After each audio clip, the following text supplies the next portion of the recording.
إنا نحن نزلنا عليك القرآن تنزيلا فاصبر لحكم ربك ولا تطع منهم آثما أو كفورا واذكر اسم ربك بكرة وأصيلا ومن الليل فاسجد له وسبحه ليلا طويلا۔ اے نبی، ہم نے ہی تم پر یہ قرآن تھوڑا تھوڑا کر کے نازل کیا ہے، لہذا تم اپنے رب کے حکم پر صبر کرو اور ان میں سے کسی بد عمل یا منکر حق کی بات نہ مانو۔ اپنے رب کا نام صبح و شام یاد کرو، رات کو بھی اس کے حضور سجدہ ریز ہو اور رات کے طویل اوقات میں اس کی تسبیح کرتے رہو۔ نازل کیا ہے، یہاں مخاطب بظاہر نبی صلی اللہ علیہ وسلم ہے، لیکن دراصل روئے سخن کفار کی طرف ہے۔ کفار مکہ کہتے تھے محمد صلی اللہ علیہ وسلم یہ قرآن کچھ سوچ سوچ کر بنا رہے ہیں، ورنہ اللہ تعالیٰ کی طرف سے کوئی فرمان آتا تو اکٹھا ایک ہی مرتبہ آ جاتا۔ قرآن مجید میں بعض مقامات پر ان کا یہ اعتراض نقل کر کے اس کا جواب دیا گیا ہے، اور یہاں اسے نقل کیے بغیر اللہ تعالیٰ نے پورے زور کے ساتھ فرمایا ہے کہ اس کے نازل کرنے والے ہم ہیں، یعنی محمد صلی اللہ علیہ وسلم اس کے مصنف نہیں ہیں، اور ہم ہی اس کو بتدریج نازل کر رہے ہیں، یعنی یہ ہماری حکمت کا تقاضا ہے کہ اپنا پیغام بیک وقت ایک کتاب کی شکل میں نازل نہ کر دیں بلکہ اسے تھوڑا تھوڑا کر کے بھیجیں۔ رب کے حکم پر صبر کرو، یعنی تمہارے رب نے جس کار عظیم پر تمہیں معمور کیا ہے اس کی سختیوں اور مشکلات پر صبر کرو، جو کچھ بھی تم پر گزر جائے اسے پامردی کے ساتھ برداشت کرتے چلے جاؤ اور پائے ثبات میں لغزش نہ آنے دو۔ منکر حق کی بات نہ مانو، یعنی ان میں سے کسی سے دب کر دین حق کی تبلیغ سے باز نہ آؤ، اور کسی بدعمل کی خاطر دین کی اخلاقی تعلیمات میں یا کسی منکر حق کی خاطر دین کے عقائد میں ذرہ برابر بھی ترمیم و تغیر کرنے کے لیے تیار نہ ہو۔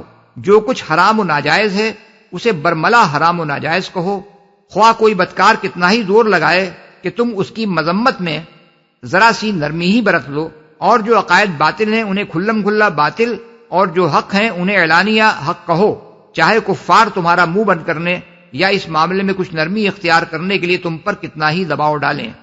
تسبیح کرتے رہو، قرآن کا قاعدہ ہے کہ جہاں بھی کفار کے مقابلے میں صبر و ثبات کی تلقین کی گئی ہے وہاں اس کے معن بعد اللہ کے ذکر اور نماز کا حکم دیا گیا ہے، جس سے خود بخود یہ بات ظاہر ہوتی ہے کہ دین حق کی راہ میں دشمنان حق کی مزاحمتوں کا مقابلہ کرنے کے لیے جس طاقت کی ضرورت ہے وہ اسی چیز سے حاصل ہوتی ہے۔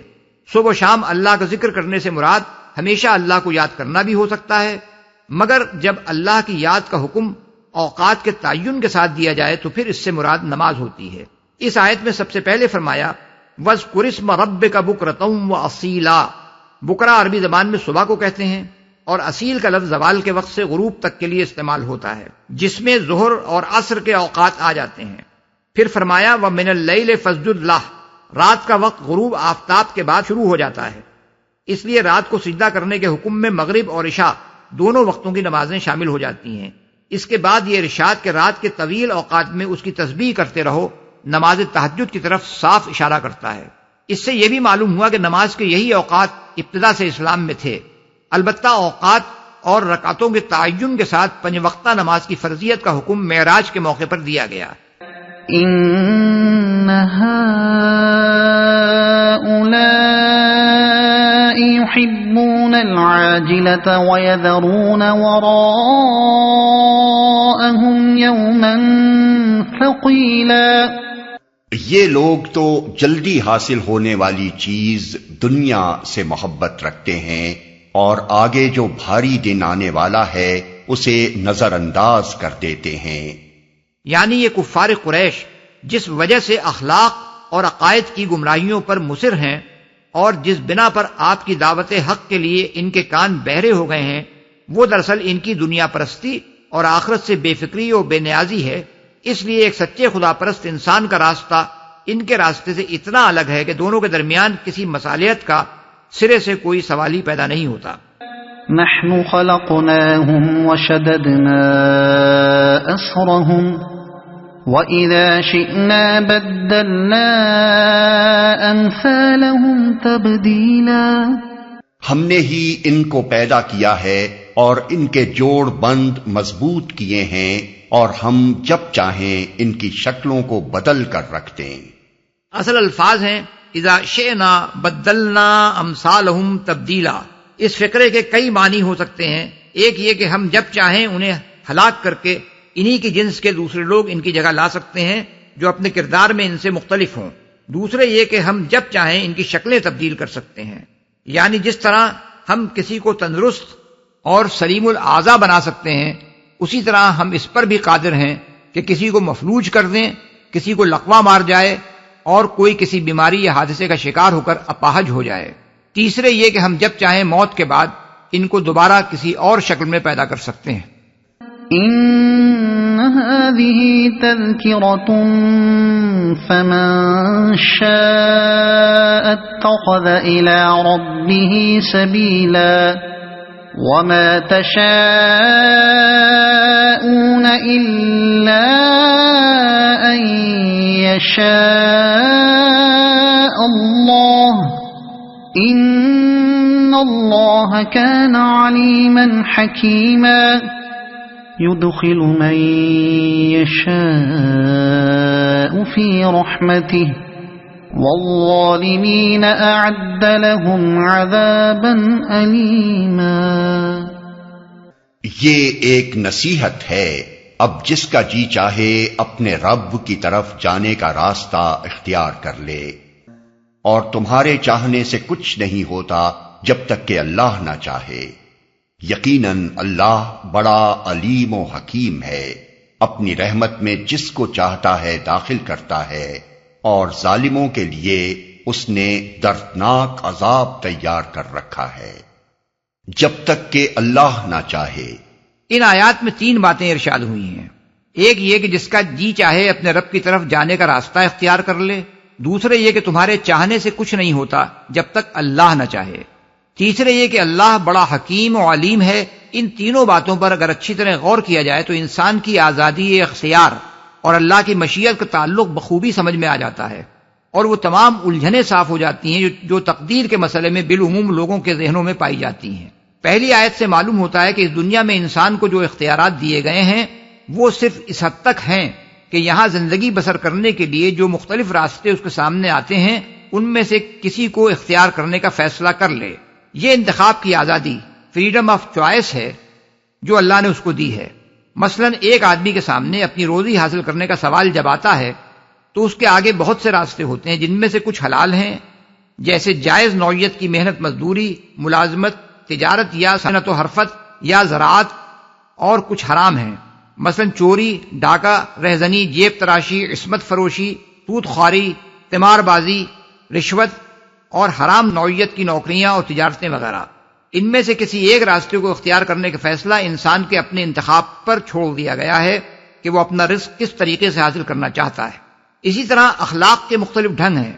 ایک طرف دیانت، امانت، شرافت، شائستگی، انصاف، رحم، ہمدردی اور عصمت و عفت جیسے خصائل ہیں، اور دوسری طرف بدماشی، کمینگی، ظلم و ستم، بے ایمانی، آوارگی اور بےہودگی و بدتمیزی جیسے رذائل ہیں۔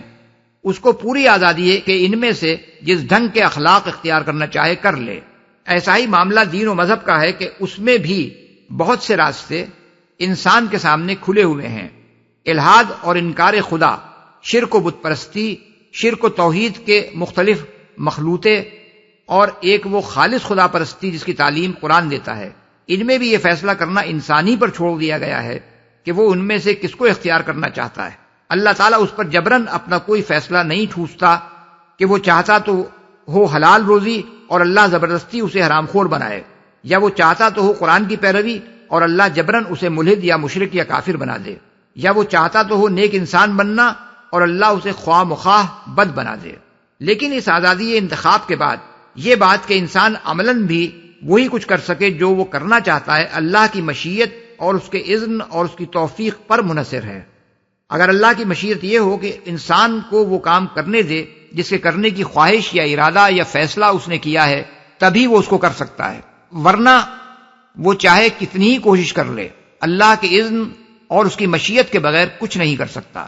یہی بات دوسری آیت میں فرمائی گئی ہے۔ اس معاملے کو یوں سمجھیے کہ اگر دنیا میں انسان کو سارے اختیارات تفویض کر دیے گئے ہوتے اور یہ بات اس کی مرضی پر چھوڑ دی گئی ہوتی کہ وہ جو کچھ بھی کرنا چاہے کر گزرے، تو نظام عالم درہم برہم ہو جاتا۔ ایک قاتل تمام دنیا کے انسانوں کو قتل کر دینے کے لیے کافی تھا، اگر اسے یہ چھوٹ مل جاتی کہ جسے چاہے قتل کر دے۔ ایک جیب کترا دنیا کے کسی آدمی کی جیب سلامت نہ چھوڑتا اگر اس کو یہ اختیار دے دیا جاتا کہ جس کی جیب کترنا چاہے کتر ڈالے۔ ایک چور کے ہاتھ سے کسی کا مال نہ بچتا، ایک زانی سے کوئی عورت نہ بچتی، ایک ڈاکو سے کسی کا گھر نہ بچ سکتا اگر ان میں سے ہر ایک کو منمانی کرنے کے پورے اختیارات حاصل ہوتے۔ اس لیے یہ بات اللہ نے اپنے ہی ہاتھ میں رکھی ہے کہ انسان صحیح یا غلط جس راستے پر بھی چلنا چاہے اس پر اسے چلنے دے یا نہ چلنے دے۔ جو شخص گمراہی کو چھوڑ کر راہ راست اختیار کرنا چاہے اس کو بھی عملاً راست روی اللہ ہی کی مشیت اور اسی کی توفیق سے نصیب ہو سکتی ہے۔ البتہ شرط یہ ہے کہ ضلالت کو چھوڑ کر ہدایت کو انتخاب کرنے کا فیصلہ انسان نے خود کیا ہو، ورنہ جس طرح اللہ کسی کو زبردستی چور یا قاتل یا ملحد یا مشرک نہیں بناتا، اسی طرح وہ اس کو زبردستی مومن بھی نہیں بناتا۔ اس کے بعد تیسری آیت اس غلط فہمی کو رفع کرتی ہے کہ اللہ کی یہ مشیت کہیں الٹپ یعنی آربیٹری تو نہیں ہے۔ اس کو رفع کرنے کے لیے فرمایا گیا ہے کہ اللہ تعالیٰ علیم اور حکیم ہے، یعنی وہ دانا ہے اور سب کچھ جانتا ہے، جو کچھ بھی کرتا ہے علم اور دانائی کے ساتھ کرتا ہے، اس لیے اس کے فیصلے میں غلطی کا کوئی امکان نہیں ہے۔ وہ پورے علم اور پوری حکمت کے ساتھ یہ طے کرتا ہے کہ کس کو کیا توفیق دینی چاہیے اور کیا نہ دینی چاہیے، کسے کیا کام کرنے دینا چاہیے اور کیا نہ کرنے دینا چاہیے۔ جس حد تک وہ انسان کو موقع دیتا ہے اور اسباب کو اس کے لیے سازگار بناتا ہے، اسی حد تک وہ اپنی خواہش کے مطابق کام کر سکتا ہے، خواہ وہ اچھا کام ہو یا برا کام۔ ہدایت کا معاملہ بھی اس سے مستثنا نہیں ہے۔ اللہ تعالیٰ ہی اپنے علم کی بنا پر یہ جانتا ہے اور وہی اپنی حکمت کی بنا پر یہ طے کرتا ہے کہ کون ہدایت کا مستحق ہے اور کون نہیں ہے۔ دردناک عذاب تیار کر رکھا ہے۔ اس آیت میں ظالم سے مراد وہ لوگ ہیں جن تک اللہ کا کلام اور اس کے نبی کی تعلیم پہنچے اور پھر وہ خوب سوچ سمجھ کر جان بوجھ کر یہ فیصلہ کریں کہ ہمیں اس کی پیروی نہیں کرنی ہے۔ ان میں وہ ظالم بھی شامل ہیں جو صاف صاف کہہ دیں کہ ہم اس کلام کو خدا کا کلام اور اس نبی کو خدا کا نبی نہیں مانتے، یا سرے سے خدا ہی کو نہیں مانتے، اور وہ ظالم بھی شامل ہیں جو خدا اور نبی اور قرآن کو ماننے سے انکار تو نہیں کرتے مگر فیصلہ ان کا یہی ہوتا ہے کہ ہمیں اس کی پیروی نہیں کرنی ہے۔ حقیقت کے اعتبار سے یہ دونوں ہی گروہ ظالم ہیں۔ پہلے گروہ کا معاملہ تو صاف ہی ہے، لیکن دوسرا گروہ بھی اس سے کچھ کم ظالم نہیں ہے، بلکہ اس کے ساتھ وہ منافق اور دغاباز بھی ہے۔ زبان سے کہتا ہے کہ ہم خدا کو مانتے ہیں، رسول کو مانتے ہیں، قرآن کو مانتے ہیں، مگر ان کے دل اور دماغ کا فیصلہ یہی ہوتا ہے کہ اس کا اتباع انہیں نہیں کرنا ہے، اور عمل بھی وہ اس کے خلاف ہی کرتے ہیں۔ ان دونوں قسم کے لوگوں کے متعلق اللہ تعالیٰ کا اعلان یہ ہے کہ ہم نے ان کے لیے دردناک عذاب تیار کر رکھا ہے۔ دنیا میں چاہے وہ دندناتے پھریں، خوب داد عیش دیں، اپنی بڑائی کے ڈنکے خوب بجا لیں، مگر آخر کار ان کا انجام ایک دردناک عذاب کے سوا کچھ نہیں ہے۔ اللہ کی رحمت میں داخل ہونا ان کو نصیب نہیں ہو سکتا۔